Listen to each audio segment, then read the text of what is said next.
Hello, welcome to Geo Learning Point to get and share all information about all geologist, lecture, geologist, any field of geology, geology exams and jobs, geology notes, books, images, videos, weekly tests, important facts, daily updates etc. Join this group. For related geology only. Introduction of the Earth. Object known to harbor life. While large amounts of water can be found throughout the solar system, only Earth sustains liquid surface water. About 71% of Earth's surface is made up of the ocean, dwarfing Earth's polar ice, lakes and rivers. The remaining 29% of Earth's surface is land, consisting of continents and islands. Earth's surface layer is formed of several slowly moving tectonic plates, interacting to produce mountain ranges, volcanoes and earthquakes. Earth's liquid outer core generates the magnetic field that shapes Earth's magnetosphere, deflecting destructive solar winds. Earth's atmosphere consists mostly of nitrogen and oxygen. More solar energy is received by tropical regions than polar regions and is redistributed by atmospheric and ocean circulation.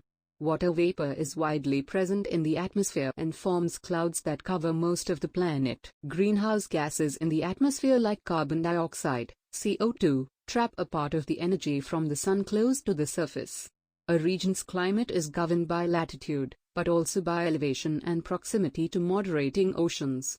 Severe weather, such as tropical cyclones, thunderstorms, and heat waves, occurs in most areas and greatly impacts life. Earth is an ellipsoid with a circumference of about 40,000 kilometers. It is the densest planet in the solar system. Of the 4 rocky planets, it is the largest and most massive. Earth is about 8 light minutes away from the Sun and orbits it, taking a year, about 365.25 days, to complete one revolution. Earth rotates around its own axis in a day. Earth is orbited by one permanent natural satellite, the Moon, which orbits Earth at 380,000 kilometers, 1.3 light seconds, and is roughly a quarter as wide as Earth. The Moon always faces the Earth with the same side through tidal locking and causes tides, stabilizes Earth's axis and gradually slows its rotation. Thank you for watching this video. Subscribe now our channel. Visit vertical bar comment